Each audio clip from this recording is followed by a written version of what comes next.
السلام عليكم ورحمة الله وبركاته. ازيكم يا شباب؟ أنا مستر محمد حسن، والنهاردة هنتكلم مع بعض عن الدرس الثاني في الوحدة الثابتة، وهو النظام الثنائي وكمية البيانات. وهنعرف مع بعض ازاي نقدر نحول بين الأنظمة الثنائية والأنظمة العشرية والنظام السادس عشر. يلا بينا نبدأ. أول حاجة هنعرفها يعني إيه بت. البت دي أصغر حاجة الكمبيوتر بيفهمها، يعني الكمبيوتر ما بيفهمش كلمة أو رقم كبير زينا، هو بيفهم صفر وواحد بس.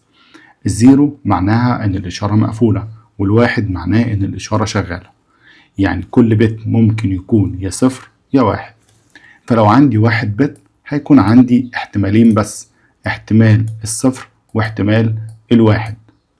طيب لو عندي 2 بت كده هيكون عندي 4 احتمالات. طيب جت ازاي يا مستر محمد 4 احتمالات؟ ببساطة لو افترضنا ان البت الاول اللي جواه واحد وزيرو، وده البت التاني جواه زيرو وواحد. الاحتمال الأول هو صفر من هنا وصفر من هنا، ده كده الاحتمال الأول. طيب الاحتمال التاني واحد من هنا وواحد من هنا، يبقى ده الاحتمال التاني. الاحتمال التالت واحد من هنا وصفر من هنا، ده كده الاحتمال التالت.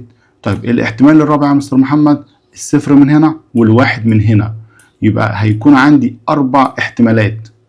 طب انا هعمل الحته دي كلها، يعني هرسم كده وهقعد اجيب رقم من هنا ورقم من هنا؟ اكيد طبعا لا، انا هعمل عمليه القص. طيب احسبها ازاي؟ احنا بنتكلم دلوقتي على النظام الثنائي، فهكتب 2. ليه 2؟ عشان ده النظام الثنائي اللي هو 0 و1 رقمين.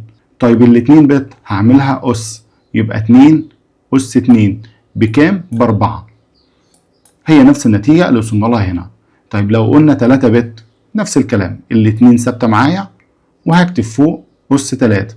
2 أس 3 بكام؟ ب8. طيب البايت الواحد جواه كام بت؟ جواه 8 بت، ودي معلومة قديمة درسناها قبل كده. جواه 8 بت، يبقى البايت الواحد 2 اللي هو النظام الثنائي أس 8. 2 أس 8 ب 256 احتمال. يبقى هنا لما يقول لي البايت الواحد جواه كام بت؟ جواه 8. البايت الواحد كام احتمال؟ 256 احتمال.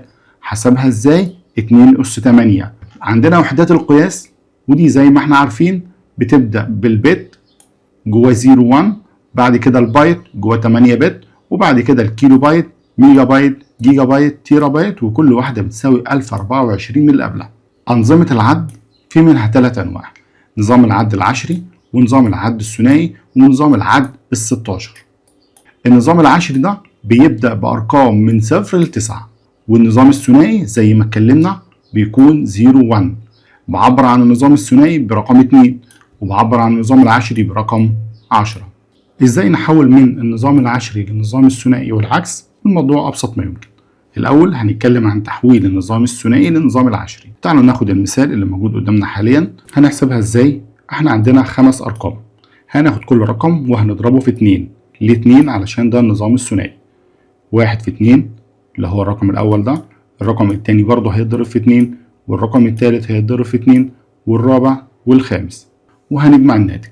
يعني 1 في 2 أس 0، 2 أس 0 بواحد، 1 في 1 بواحد، يبقى هنا الناتج هيطلع 1. زائد 1 في 2 أس 1 بكام يا مستر؟ 2 أس 1 ب2، يبقى 1 في 2 ب2. زائد 2 أس 2 ب4، 1 في 4 ب4. زائد 0 في أي حاجة بصفر، فهنا هيبقى 0. زائد 2 أس 4 ب16، 1 في 16 ب16.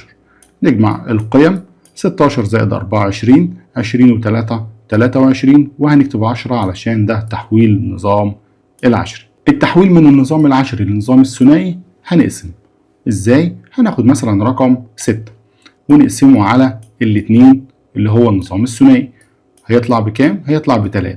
طيب هل في أي باقي؟ لا مفيش باقي، يبقى الباقي 0. هناخد الرقم ده 3 ونقسمه على الاتنين بواحد. طب ليه واحد؟ ليه ما قلناش 1.5؟ احنا عندنا النظام بيتكون من 0 1، مفيش كسور، فبالتالي لازم أكتب رقم صحيح.